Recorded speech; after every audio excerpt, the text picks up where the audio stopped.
جی دوستو، بحیثیت پاکستانی ہماری خواہش تو یہی ہے کہ پاکستان ترقی کرے، آگے بڑھے، اور جو اس کو مقام ملنا چاہیے دنیا بھر میں وہ اس کو ملے۔ اور آہستہ آہستہ چیزیں انشاءاللہ بہتر بھی ہو رہی ہیں، لیکن ابھی میں گزشتہ روز دیکھ رہا تھا کچھ ڈیٹا کہ کس طرح بھارت گلف جو کوآپریشن کنٹریز ہیں، جس میں سعودی عرب ہے، یو اے ای ہے، قطر ہے، بحرین ہے، کویت ہے، اور عمان ہے۔ تو بھارت کس طرح آہستہ آہستہ اپنے لیے اسپیس بنا رہا ہے ان ممالک میں، اور بڑا میتھوڈیکلی، اور خاص طور پہ جب سے مودی صاحب وزیر اعظم بنے ہیں تو بھارت نے کافی اسپیس بنائی ہے۔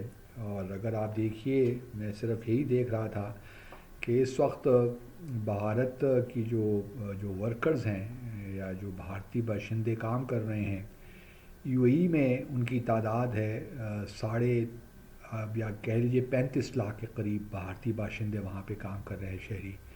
اسی طرح 26 لاکھ کے قریب سعودی عرب میں کر رہے ہیں، اور 11 لاکھ کویت میں، اور عمان میں تقریباً 8 لاکھ، قطر میں تقریباً 7.5 لاکھ، اور بحرین میں 3.5 لاکھ۔ تو یہ بہت بڑی کامیابی ہے، کیونکہ پاکستان کا ٹریڈیشنلی ہمیشہ سے پاکستان کی بڑی زبردست پریزنس رہی ہے ان ممالک میں، چونکہ ہمارا آزادی کے بعد ان سے ایک تعلق بھی رہا، ہم نے بہت سے معاملات میں ممالک کی مدد بھی کی۔ تو اور پھر ہمارے مذہبی دینی تعلقات بھی ہیں، تو بڑا ہمارا ایک تھا یہاں پہ جی سی سی کنٹری میں انفلوئنس۔ لیکن اب ہماری تعداد جو ہے گلف کنٹریز میں تقریباً 4 ملین کے قریب ہے۔ اگر وہ آپ دیکھیے بھارت کی جو پاپولیشن ہے پوری، اگر آپ دیکھیے تو 1.4 بلین، اور پاکستان کی اگر آپ دیکھ لیجیے تو ہماری ہے 225 ملین آپ کہہ لیجیے۔ تو اس حوالے سے بھی ہماری آبادی، شہری جو پاکستانی کام کرتے ہیں زیادہ ہی ہیں، لیکن جو ریمیٹنسز آتی ہیں اس وقت بھارت دنیا کا سب سے بڑا ملک ہے جو سب سے زیادہ ریمیٹنسز ریسیو کرتا ہے دنیا بھر سے، تقریباً $120 بلین 2023-2024 میں بھارت کو باہر سے جو شہری باہر کام کر رہے ہیں، بھارت کو ریمیٹنسز آئیں۔ پاکستان، اس کے بعد پھر میکسیکو ہے، تقریباً $66 بلین کی ریمیٹنسز آئیں۔ پھر چائنا ہے جہاں $50 بلین کی، اس کے بعد میرا خیال میں آتا ہے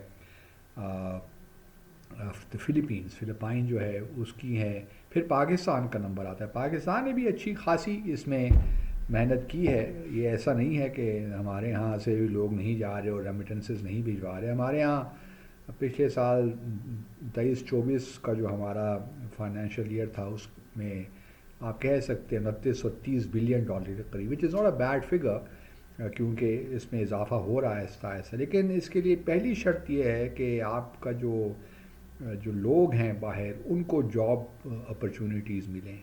اس کے لیے میں سمجھتا ہوں کہ ہمارے ہاں کچھ ہم نے میتھوڈیکلی کام نہیں کیا، بہت سی ایسی چیزیں ہیں، کیونکہ ہمارے ہاں پاکستان کے اندر بھی اس طرح ٹریننگ نہیں ہوتی۔ ایک تو لیبرر طبقہ ہے، نان اسکلڈ، وہ جاتا ہے، بڑی محنت کرتے ہیں، اپنی فیملی سے دور رہتے ہیں۔ پھر تھوڑا بہت سیمی اسکلڈ، اور پھر ہم دیکھتے ہیں کہ نرسنگ کے شعبے میں بہت بڑا اسکوپ ہے، نہ صرف گلف کنٹریز میں بلکہ پوری دنیا میں، اور خاص طور پہ ویسٹرن دنیا میں۔ لیکن اس پہ ہمارے یہاں ٹریننگ، اس طرح انسٹیٹیوٹس تو ہیں اکا دکا، لیکن وہ پراپر ٹریننگ نہیں ہوتی جو باہر جس طرح اسٹینڈرڈز ہیں ان کے لیے ان کو تیار کیا جائے۔ بلکہ بھی کبھی آپ کو اگر پاکستان میں پرائیویٹ ہاسپٹلز میں جانے کا موقع ملا ہو، مجھے خود ایک موقع ملا، تو وہاں پہ جو نرسز کا ہمارے یہاں ایٹیچیوڈ ہے وہ کوئی I mean it leaves much to be desired, frankly speaking, کوئی پروفیشنلزم ہمیں نظر نہیں آتا۔ اس طرح ہاسپٹیلٹی انڈسٹری ہے، وہاں پہ بھی اگر آپ جائیں ایون آپ بڑے بڑے ہوٹلز میں بھی چلے جائیں، اسلام آباد میں مثال کے طور پر سرینا ہوٹل چلے جائیں یا میریٹ چلے جائیں، تو وہ جو ایک ویٹر ہوتا ہے وہ کس طرح سرو کرتا ہے، کس طرح بات کرتا ہے، وہ بھی مجھے لگتا ہے کہ بہت، کیونکہ میں بھارت میں رہا ہوں تو اگر میں کمپیریزن ڈرا کرتا ہوں تو مجھے لگتا ہے کہ بھارت میں پروفیشنلزم بہت زیادہ ہے، اور یہاں پہ ہمارے یہاں کوئی صحیح ٹریننگ نہیں ہے کہ کس طرح پلیٹ رکھنی ہے، کس طرح کٹلری رکھنی ہے، سو آن اینڈ سو فورتھ. تو یہ پاکستان کو تھوڑا سا اس کے لیے سوچنا پڑے گا کہ ہم کس طرح پاکستان میں ایسے انسٹیٹیوشنز قائم کریں جس میں جہاں جہاں جن شعبوں کی ضرورت ہے باہر دنیا میں، کیونکہ ہمارے ہاں ماشاءاللہ یوزفل پاپولیشن ہے، ہم اس کو استعمال کرنے ہیں. سب لوگ ماسٹرز بھی نہیں کرتے اور سب لوگ پی ایچ ڈی بھی نہیں کرتے. اللہ تعالیٰ نے ایک مختلف اسکلز مختلف لوگوں کو دے رکھی ہیں. کوئی پلمبر بنے گا، کوئی الیکٹریشین بنے گا، تو ان تمام، کوئی نرسنگ کے شعبے میں جائے گا، کوئی ڈاکٹر بنے گا، کوئی پیرامیڈکس میں آئے گا. تو یہ ساری وہ چیزیں ہیں جہاں پہ ہمیں انسٹیٹیوشنز بلڈ کرنے ہیں تاکہ یہاں پہ ہم باقاعدہ انٹرنیشنل اسٹینڈرڈ کی ٹریننگ کر سکیں اور ان لوگوں کو باہر بھجوا سکیں.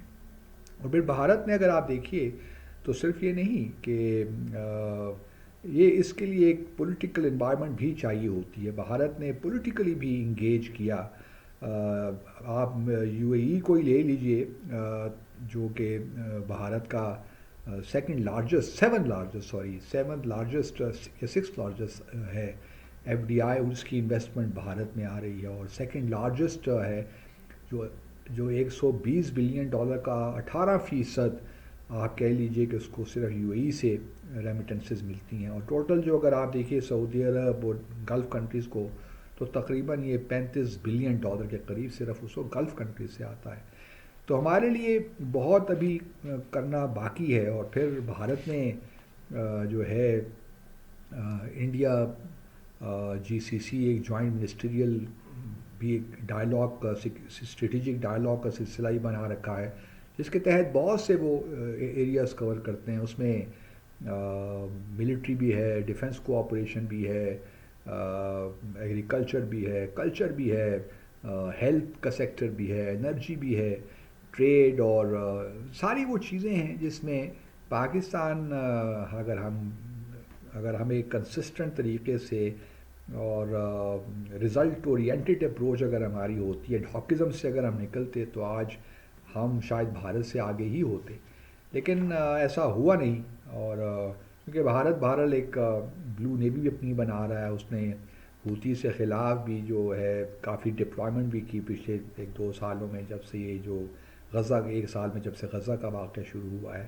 تو سیکیورٹی ڈومین میں بھی پاکستان سے بہتر تو کوئی میرے خیال میں GCC کنٹریز کے لیے نہیں ہو سکتا. لیکن ہم نے یہ سارے مواقع کھو دیے ہیں. تو میں امید کرتا ہوں کہ ہمارے ہاں اس پہ توجہ دی جائے گی اور اس پہ بھرپور طریقے سے کام کیا جائے گا تاکہ ہمارے لوگ باہر جائیں، اور پھر لوگ باہر جائیں گے تو ریمیٹنسز بھی خود بخود بڑھنا شروع ہو جائیں گی. Thank you very much.